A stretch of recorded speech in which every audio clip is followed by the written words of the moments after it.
Pingua.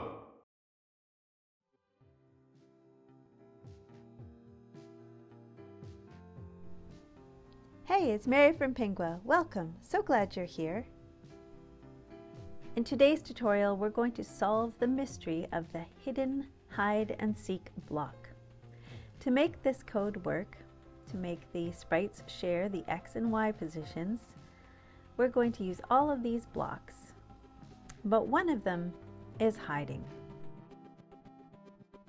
It's hiding in the light blue sensing blocks. In the light blue sensing blocks, find the block that says backdrop number of stage. When you open the first drop-down menu, you can see some choices here. And open the second drop-down menu, and there are some other choices. The trick is that the first drop-down menu will change. The choices inside that first drop-down menu will change depending on what you've chosen for the second drop-down menu. So here we are in Critter 7, and I have lots of sprites in the sprite pane. Critter is going to be seeking Critter 7. So in the second drop-down menu, let's choose Critter, our seeking sprite. And now, just like magic, it changed the first drop-down menu. Did you see that? Let's replay. Choosing Critter, and watch. Whoa, just like magic. Now we can see that the first drop-down menu doesn't say backdrop, it says X position of Critter. And now when we open that drop-down menu, there are a lot of different choices. Those choices were not there when we first looked at that drop-down menu before we chose Critter in the second drop-down menu. That's a little confusing. So this is a hiding hide and seek block.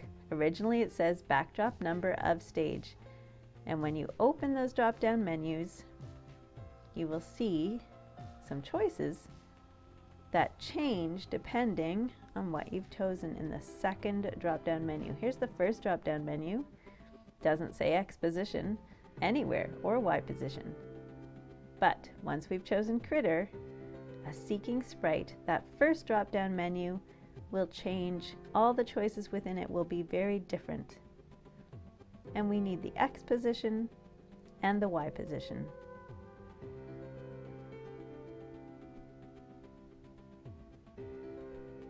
So let's take a look at all of the blocks we'll need to make this method for hide and seek work. So first of all, the sprite will hide in a position. That's Critter 7, and Critter will be the seeking sprite. And we'll need to set up where Critter begins the game. When the green flag is clicked, Critter will go to this position, X -197 and Y -130. And each time one of the arrow keys is pressed, Critter will travel by 10.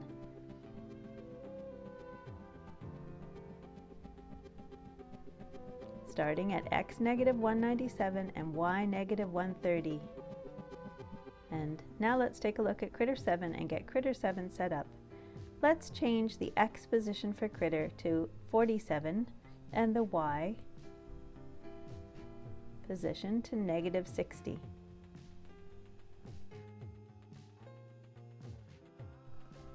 As you'll see in a bit, these numbers are critical to make this method work. It's a very precise method. First, we need a forever loop block from the orange control blocks to keep the code inside it continually running, and an if-then block inside the forever block. So forever, the computer will keep checking to see if something is happening, then something else will happen. I'm going to move all these blocks that we need and put them up top here as examples for us to be able to find and reference these as we continue to build the code for Critter 7. And we'll just get rid of these so we can start fresh. So we have when the green flag is clicked, Critter 7 will hide. It will go to X 47 and Y -60, all wrapped in a forever loop block. We have an if something happens, then it will show, which is a purple looks block. So we'll get one of the purple looks blocks that says show and put that in the middle of the if then block. If something happens, then Critter 7 will show. Now remember, these are all the pieces of code that we need to make this method of hide and seek work. But we need to compare both the x position and the y position, and right now in the middle of the if-then block there is only one opening. If we go to the green operators blocks and get this something and something, that allows us to compare more than one factor, to make more than one condition. So if something and something happens, then critter 7 will show. And we're going to be comparing the x position and the y position, but those are rounded. We need another green operators block that allows us to compare two factors, and one will fit on one side of the and in that opening, and we need another one that compares two factors to see if they are equal or the same, and we'll put that in the other side, the other opening of the beside the and. And remember, we're comparing the x position of the hiding sprite, which is critter 7, and to get that x position we need a blue motions block x position, and that will drop right into the first opening of the something equals something green operators block. Now the x position in the blue motions block, look at that, when I click on it, that actually reports the current position of that sprite. So right now critter 7 is at 47, which he should be because he's at the beginning of the game when green flag clicked go to x 47. Now we need the hidden hide and seek block. Hiding in the light blue sensing blocks, we have this one that says backdrop of stage. And remember, if we try to use that first drop down menu, the choice I need is not showing until I go to the second one, the second drop down menu, and choose my seeking sprite, which is critter, and then just like magic, the x and y position choices show up in the first drop down menu. So here we are on the other side of the and. We need two conditions to match, so the x position of critter 7 and the x position of critter and the y position. So back into the blue motion blocks, we're going to get the y position block, and notice when I click on it, it gives the position, the current position of that sprite, which is -60.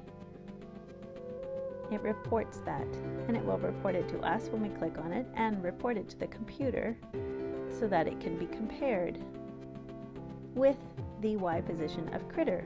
And we'll get that from the blue sensing blocks. The hiding one, we need that backdrop of stage.